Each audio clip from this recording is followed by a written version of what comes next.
Hello everybody, today is November 21st, 2023. So today I'm going to be comparing similarities and differences between the older variant Hoover Windtunnel self-propelled and the newer variant Windtunnel self-propelled.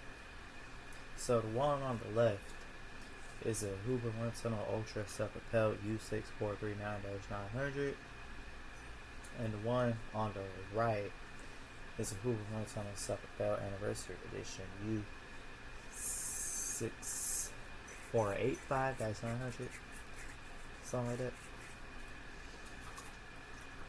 So these were in the early 2000s to late 2010. Probably one of the best vacuums you can get worth the price. These vacuums, they're very good at picking up. Has a lot of features on them, like a dirt sensor. Now most of the higher end Windtunnel self-propelleds had a dirt sensor on it, or embedded dirt finder. So the embedded dirt finder, you turn it to high, it can indicate how much dirt you have on, hidden dirt you have on the floor, and it can go through two different air channels, suction channels. So first one will go through right here. The second one will go right here. So that's what I like about the wind tunnels. And it has a wind tunnels also. Wind tunnels also have a diverter where the hose is. So if you got if you recline the machine, the diverter pops up, and then it'll have more suction going from the base to the hose to the bag. So that's one thing about it. And when you recline it back, decline it, incline it, whatever it is, that diverter will close back and it'll be safer. And there ain't no suction showing up. So this one has a separate transmission. So you know how most vacuums, when you get them, normally have a separate suction motor that controls the belt and the brush roll. This one don't. This one is controlled by an actuator arm and a transmission. So how that works is the transmission holds on to a little belt. It's like very thin, and then of course the big belt or the little belt. That's called the V belt.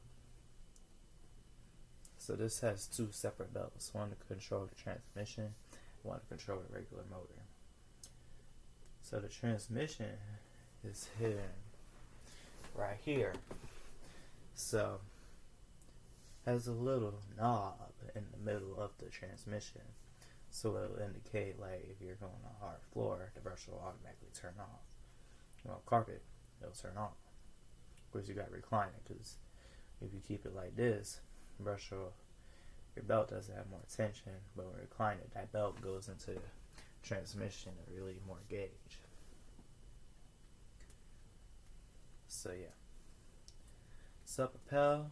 Now these are self-propel vacuums, so that means it vacuums when you vacuum it, so it'll automatically turn and push the carpet, depending on what carpet or floor you got. It depends on how you use it. So if you turn it on, it's going to push for you and lift you away.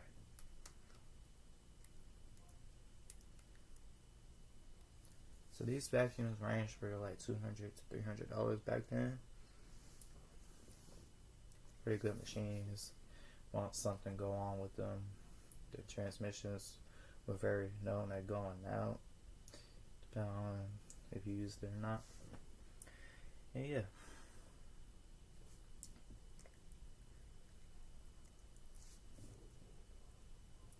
Another thing I like about these wind tunnels is it has a light on it.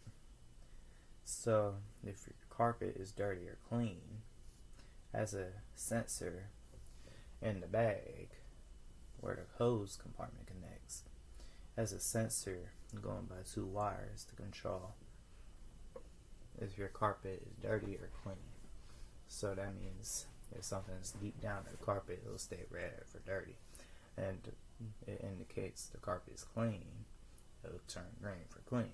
It'll say right there, carpet is clean. The light turns green.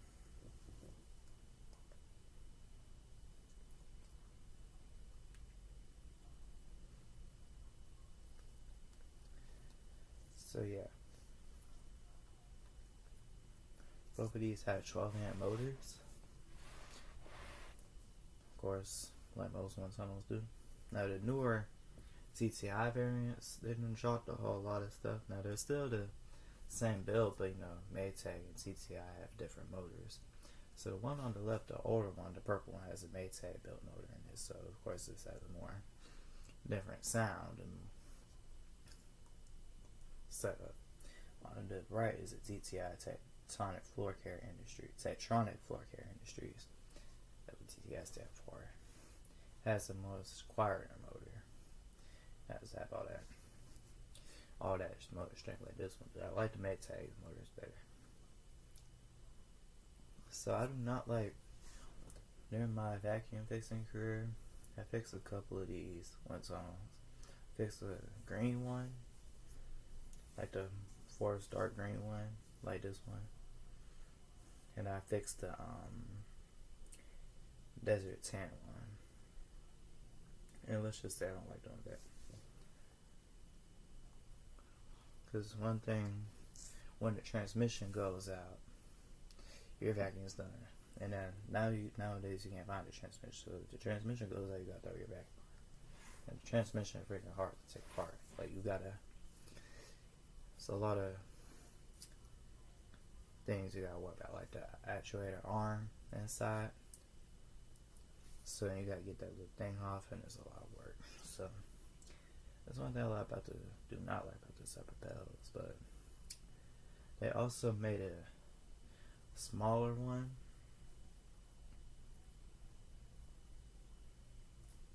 It was more easier to use and more downgraded. It's called the Windtunnel Supreme.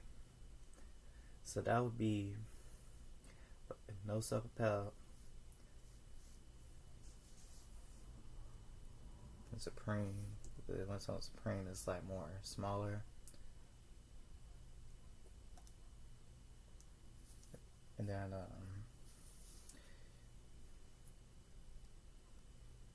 it had the self-propelled thing on it. It was just smaller, more easier to take apart and clean and use compared to this one.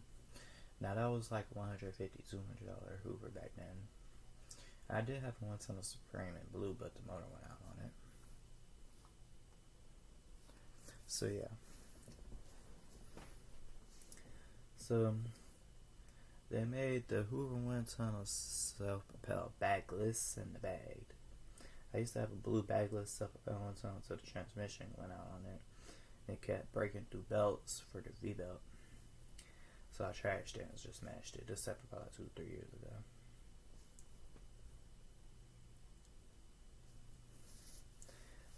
So the bagless one is equipped with twin chamber technology. So probably remember that Hoover I had. Twin chamber it has two different, on the cyclone, the dirt container, is two different sides. One has the filter. It's a big little filter screen. You can take it off or turn it. And then one has the dust side, dirt side. So like pick up dirt, it would go good.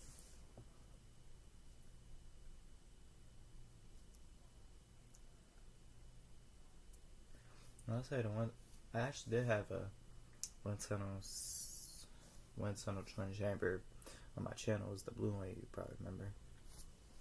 And it was pretty good vacuums. I like that. I like the setup, and they were easy to fix too.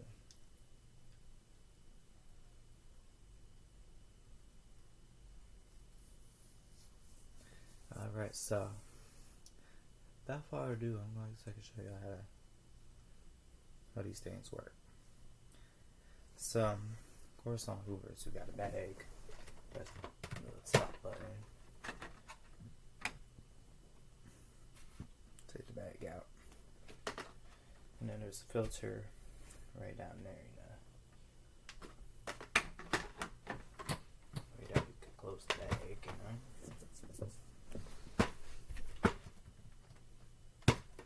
Same with this one.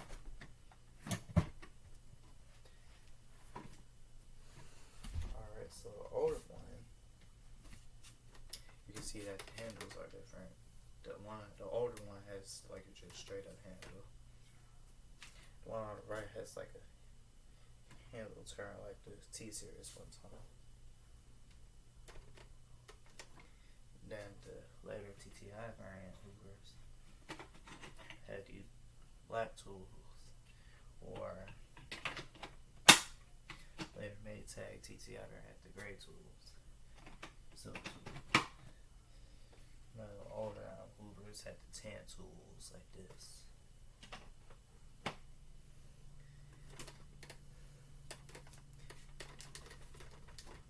So I guess I'll show you how these things run.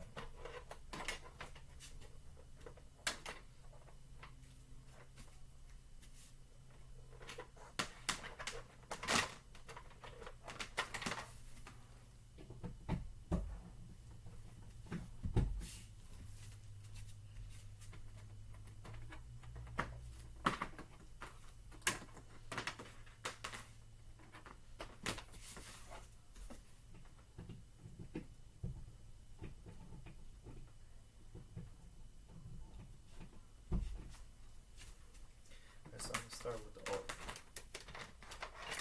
So I'm going to show you how the propelled system works. So power switch is right here on the top.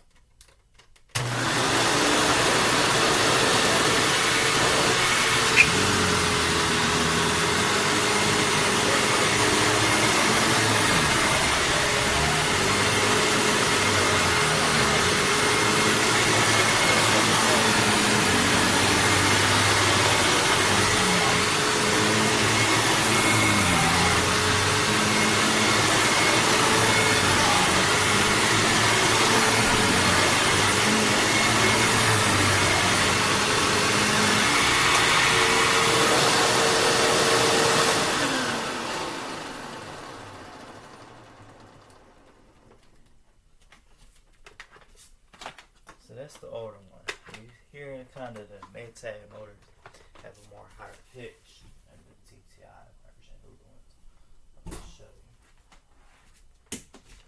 A reminder, this one came out in February 2004, so this is about 19 years old. So that shows you how older Hoovers are very good.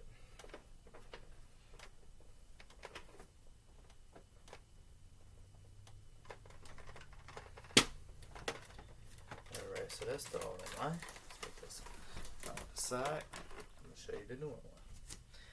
So on the TTI variant Hoovers like this one, this was actually from 2017. This is one of the later ones than that. Let me quiet out.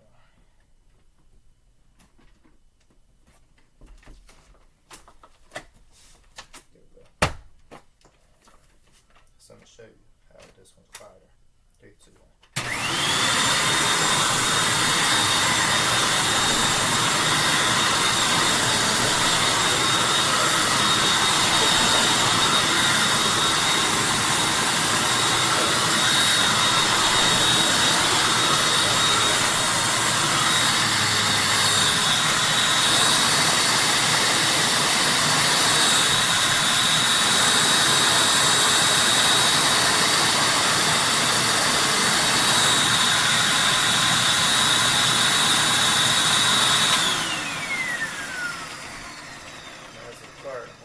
Motor, because this one was a TTI variant.